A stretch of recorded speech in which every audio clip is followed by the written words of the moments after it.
Ikaze nanone, iyi ni Kigali Life Official, twongeye kubaha ikaze kuri channel yacu ya Kigali Life Official. Uyu munsi twabakoreye urutonde rw'inzu dufite zikodeshwa ndetse n'izigurishwa ku rubuga rwacu rwa kigalilife.co.rw. Imari yacu ya mbere ni inzu ikodeshwa irimo n'ibikoresho, ikaba iherereye Kibagabaga mu karere ka Gasabo. Ifite bedroom 6 na bathroom 4 ndetse na living room, ikagira upstairs, ikaba ifite dining room, kitchen, stock ndetse na outside kitchen, ikaba ifite inzu y'umuzamu hanze ndetse na toilette na douche byo hanze. Irakodeshwa $1,500,000 by'amanyarwanda cyangwa se $5 cy'amadolari ku kwezi. Imari ya kabiri ni inzu igurishwa iherereye Kanzenze i Kanombe, ni mu karere ka Kicukiro. Ifite bathroom 3, ikagira bedroom 4, ifite parking ihagije ijyamo imodoka 8 ndetse na kitchen. Ifite stock, ikaba yubatse mu butaka bungana na metero kare ya 510, ikaba rero igurishwa $1,055,000. Imari tugezeho ni inzu igurishwa, ikaba iherereye Kanombe Nyarugunga, ni mu karere ka Kicukiro. Ifite bedroom 4 na bathroom 3, ikagira parking ijyamo imodoka 2 ndetse na jaride. Ikaba ifite view nziza bitewe n'ahantu yubatse, ikaba yubatse rero mu butaka bungana na metero kare ya 375. Iyi nzu rero iragurishwa $1,085,000.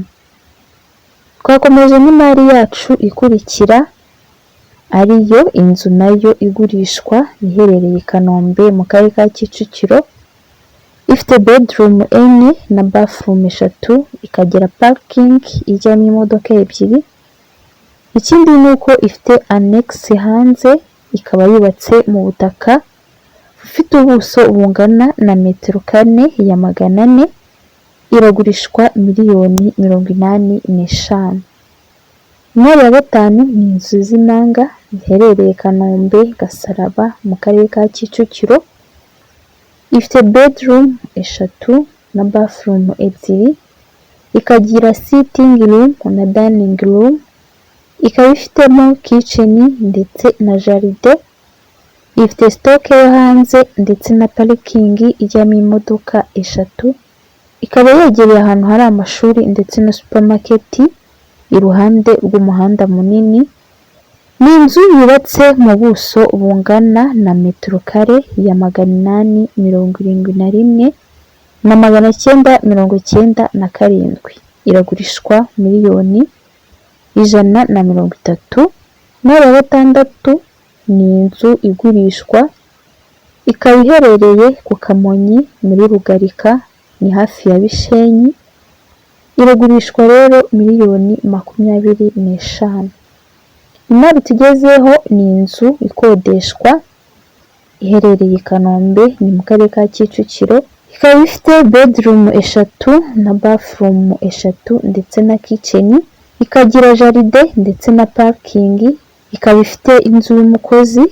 Irakodeshwa rero $1,000 cy'amadolari ku kwezi.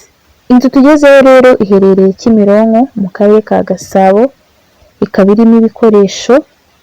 Ifite bedroom 2 na bathroom 2 ndetse na modern kitchen, ikagira living room na dining room. Ifite balcony kuri buri cyumba. Irakodeshwa $600 ku kwezi. Tugeze ku nzu iherereye Kanombe, ari nayo dusorejeho urutonde rwacu rw'uyu munsi. Ni inzu iherereye i Kanombe Nyarugunga mu karere ka Kicukiro. Ifite bedroom 2 na bathroom 2, ikaba ifite modern kitchen. Buri cyumba kandi kikaba gifite garde-robe yacyo. Irakodeshwa $300 ku kwezi. Nimba nawe hari imari ufite wifuza ko twakugurishiriza, waduhamagara cyangwa se ukatwandikira 0788491344 tukagufasha. Ushobora kudusura kandi kuri zimwe muri platform zacu arizo Facebook, Twitter ndetse na Instagram, cyangwa se ukadusura kuri website yacu ya kegawlife.co.rw mukihitiramo n'izindi mari zacu zitandukanye.